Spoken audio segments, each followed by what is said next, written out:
This last section of this chapter is going to be all about torque and simple machines. We're going to take what we have learned about circular motion and apply it to a new setting, to torque. Our objectives for this are to describe what torque is and then calculate the torque on an object, list and describe some simple machines, explain how machines change both the direction of a force and sometimes the magnitude of that force, and to calculate the efficiency of a machine. We'll jump right in. In previous sections, we've been studying uniform circular motion.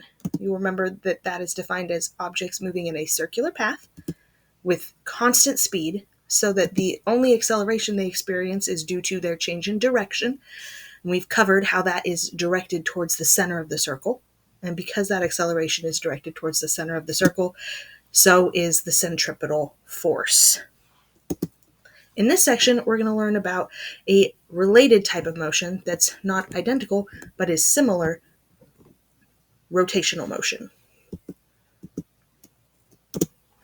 Rotational motion is defined as the motion of a rotating, rigid object. This can look a couple of different ways. You can have an object that is just spinning around its center of mass, so the whole entire object is spinning. Think football making a spiral as it travels through the air. It's spinning, the exterior of the football is spinning around the interior. Or the object can instead pivot around an axis of rotation, where it may or may not necessarily make a full circular motion, but it has the ability to pivot in at least a semicircle. For example, a door on a hinge. It's important to note that objects can experience both straight line motion and rotational motion at the same time. We can go back to that example of the football and see that, right? If you're throwing it to your friend, it's experiencing straight line motion or parabolic motion, maybe, and it's also rotating. Another good example of this is bowling pins. If you're rolling a bowling ball down the alley and it strikes the pins, they're going to shoot off in all different directions. There's your straight line motion.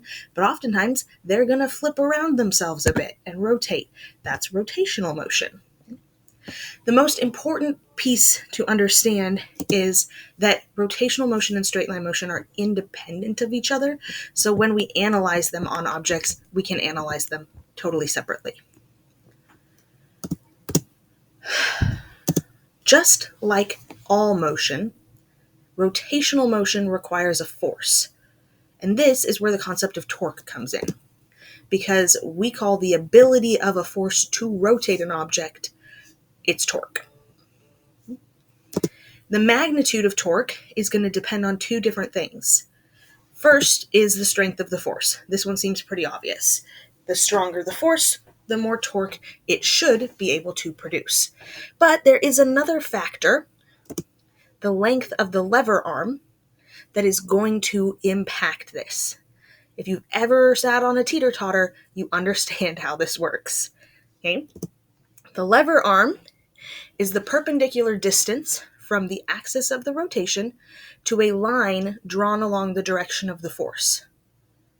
And the longer that lever arm is, the more torque is produced by the force.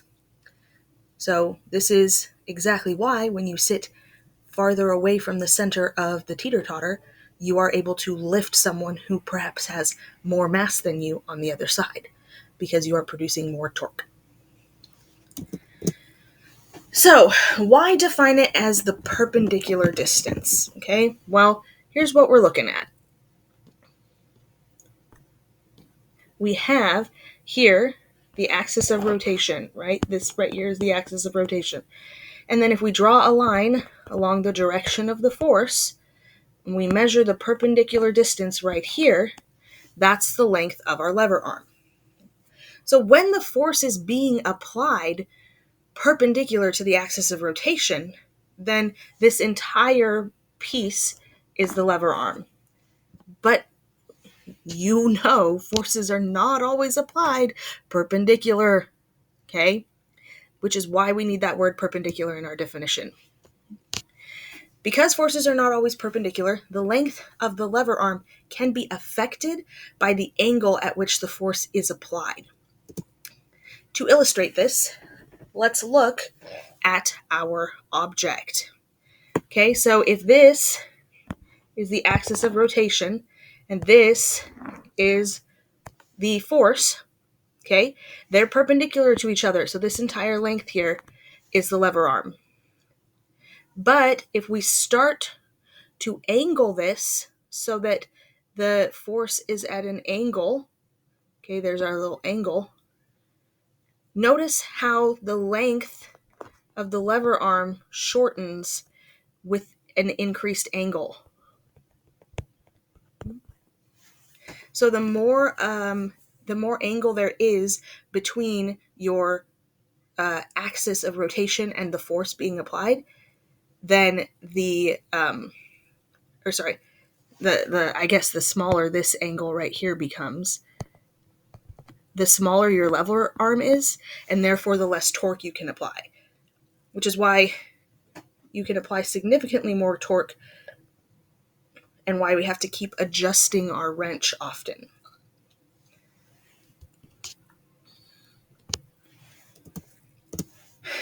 As the image indicates, our definition of lever arm, the perpendicular distance from the axis of rotation to a line drawn along the direction of the force, means that the lever arm isn't the length of the wrench, but rather should be expressed as d sine of theta. So d being our lever arm. This gives us an equation for torque that is as follows. Torque is equal to force times the lever arm sine of theta. Greek letter ta, force applied, d sine theta is the lever arm length. Because torque is a vector, it also has a direction. The convention for showing direction for torque is as follows. If we isolate only the force involved in the torque, and if that was the only force acting on the object, and it would cause the object to rotate clockwise, we consider that torque negative. If, however, that force in isolation would cause the object to rotate counterclockwise, we would consider that positive torque. Consider this example to help sort of drive that point home. You and a friend are pulling on a wishbone in opposite directions. You will therefore have opposite torque on the wishbone. The following equation can be used to determine what the net torque on the wishbone would be. The net torque is equal to the sum of your torque and your friend's torque, so torque of one person plus torque of the second person. And we know torque is force times the lever arm. In this case, we're assuming you're both applying your torque perpendicularly, so we've eliminated the sine of theta, but you could include it if needed. Okay, plus the other person's torque, which we've marked here as negative because you are pulling in opposite directions, so at least one of you would have to have negative torque.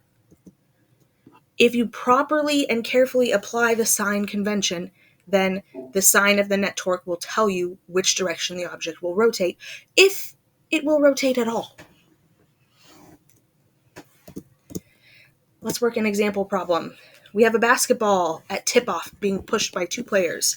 One player is exerting an upward force of 15 newtons at a perpendicular distance of 14 centimeters from the axis of rotation, and the second player is applying a downward force of 11 newtons at a perpendicular distance of 7 centimeters from the axis of rotation.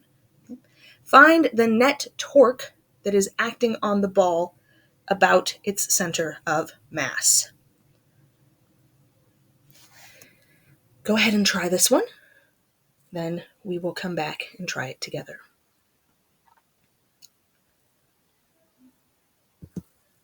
Okay, let's start with what we know. We know force of one player is 15 newtons. And we know that the force of player 2 is 11 newtons. They gave us the lever arm, but they gave it to us in centimeters. We are going to change it to meters because we want to wind up with Newton meters as our final answer. So we got to have it in meters.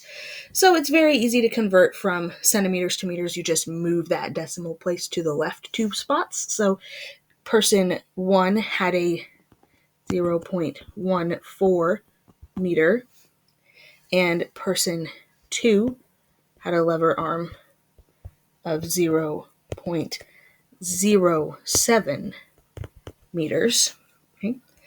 And the thing that we do not know is the torque. We want torque net. That's what we don't know. We can sketch ourselves a little picture to see what's going on here. Okay, we're going to have a basketball. Now, I don't know actually quite how big a basketball is, but let's assume that if its axis of rotation is at the center, that one of these people is actually touching the exterior of the ball. Okay, this person here. And we're going to say this distance here is our 0.14 meters. And the other person appears to be applying their force then not on the very edge of the ball, but actually at this spot here with our 0.07 meter distance, which means this is our 15 Newton force and this is our 11 Newton force. Okay, so let's grab our equation for net torque. You'll remember torque net is equal to the torque of person 1 plus the torque of person 2.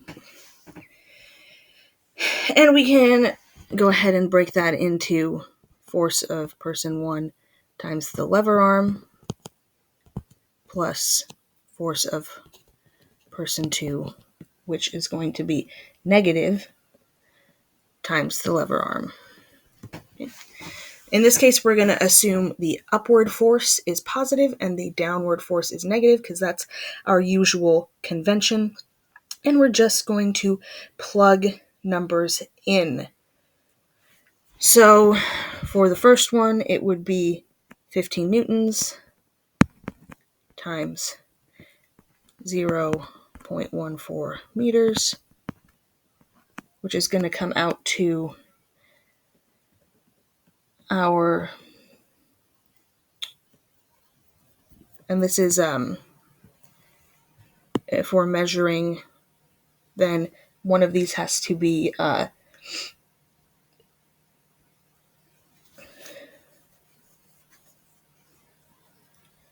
one of these has to be negative and one of these has to be positive. So we're going to make the,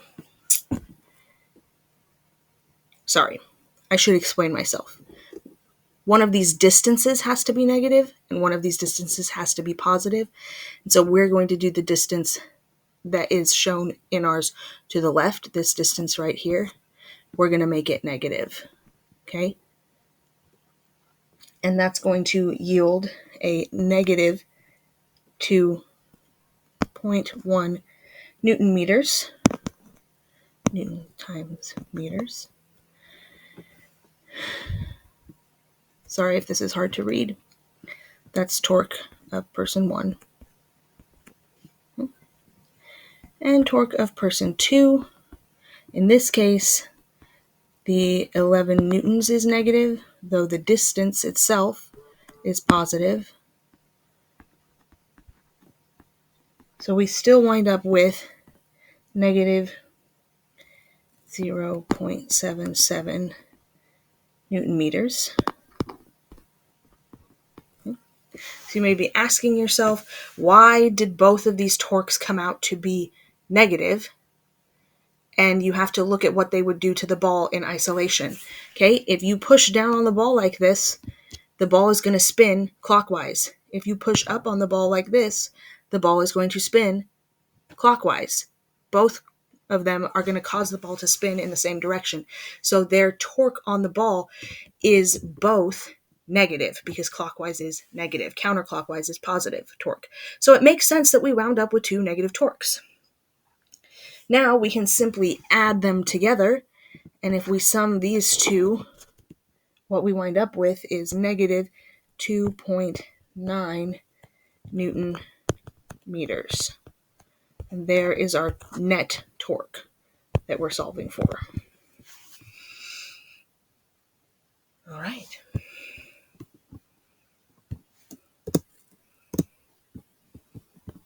Let's talk about simple machines now. A machine, in science anyway, is defined as any device that can transmit or modify force. You may also have heard it described as something that can make work easier. Usually, when they transmit that force, they are changing the force that is applied to an object. All machines are a combination or modification of 6 fundamental machines, which we call simple machines. They are as follows. Levers, think teeter-totter or bottle opener. You've got a lever arm and an axis of rotation. Pulleys. This is pretty straightforward. Pulleys are usually just called pulleys. We don't have a lot of things that are pulleys that we don't call a pulley. But if you've ever seen, like, the rope on a flagpole goes around a pulley. I typed that wrong. Should say inclined planes, not included planes. Scratch that out. Inclined planes. So think a ramp. Wheel and axle. This can look like an actual wheel on an actual axle on a vehicle. It can also look like a screwdriver, where you have one rod that is of a different circumference than another, so that they both turn together. Wedges. This can be anything from a doorstop to a knife. And screws, which are inclined planes wrapped around a cylinder. Many simple machines take advantage of torque to change both the direction and magnitude of the force applied to them. It is useful to characterize machines by comparing the size of the output force that they do on an object compared to the input force that is done on them. This is called the machine's mechanical advantage, and it can be written using this equation. Mechanical advantage is equal to the output force divided by the input force. In machines that involve torque, the torques can be compared using this equation also. So force in times distance in is equal to force out times distance out. Substituting that in to the mechanical advantage equation gives this equation. Force out divided by force in is equal to the distance in divided by the distance out. Which means this is why we go back to the example with the lever. The longer the input arm is compared to the output arm, the greater the mechanical advantage is of your machine. Machines can also, along with this, alter the force and distance that an object moves. Okay? So, in the absence of friction, we understand the concept that mechanical energy is conserved. Because the energy, and therefore the work, needs to remain constant, if we manipulate either the distance that an object moves or the force we apply to that object, it's going to affect the other one. So if I increase the distance an object travels over, it's going to affect the force required to do it. If I increase the force on an object, it's going to change the distance it's required to travel. Okay. Consider a ramp. Okay, let's say you have a ledge that you need to get a box up onto that ledge. The ledge is 1 meter off the ground. If you lift the box straight up perpendicular in the air onto the ledge, it will require a force of 360 newtons to lift that box straight up onto the ledge, to move it 1 meter. The work then done, in this case, would be 360 joules. No matter what we do to this situation, the work required to move the box is not going to change. So when we say that machines make work easier, it's important to understand that they don't make work easier by changing how much work needs to be done. They make work easier by affecting the force. And here is how they do that. What if instead we constructed a 3-meter long ramp from the top of that 1-meter ledge all the way down to the ground? Now we're pushing the box a farther distance. But what you'll notice is that if you're moving it that 3-meter distance, the force required to get it to move is now only 120 newtons. So when you take 120 times 3, you'll get 360 joules. The same amount of work was done, therefore we were able to move the box from where we were to where we wanted it to go. However, it required less force from us. So for us, it felt easier. The same thing can be accomplished by other simple machines. If you think about a screwdriver, okay? When I rotate the handle of a screwdriver, I am turning that outer wheel a relatively short distance, but the inner wheel is turning more. So we get changes in force applied. Actually, I think it might be vice versa. But this is how simple machines do their work. Okay, having talked about how they change forces, let's now talk about their efficiency, because thus far, as good physicists, we have ignored friction. This assumes ideal simple machines in which there is no friction, but we know that that is not the case in most situations. In real life, even the best machines, the most efficient machines with the best lubrication, have friction in them. When friction is present, some of the energy that we put into the system is going to be lost into unusable forms of energy that cannot do work for us, or at least cannot do the type of work we want them to do. When we compare the energy or the work put into the machine to what the machine puts out, we are calculating the efficiency of the machine. And we use this equation, output divided by input. And then oftentimes you'll see people take it times 100 to change it into a percentage. If there were no friction, then the output work done by the machine should be identical to the input work done by you, which would mean you would have a ratio of 1, or if you took it times 100 to get your percentage, you would have a 100% efficient machine. Unfortunately, there is always some friction, which means in the real world, machines' efficiency will always be less than 1 or less than 100%. All right, that is the end of our notes.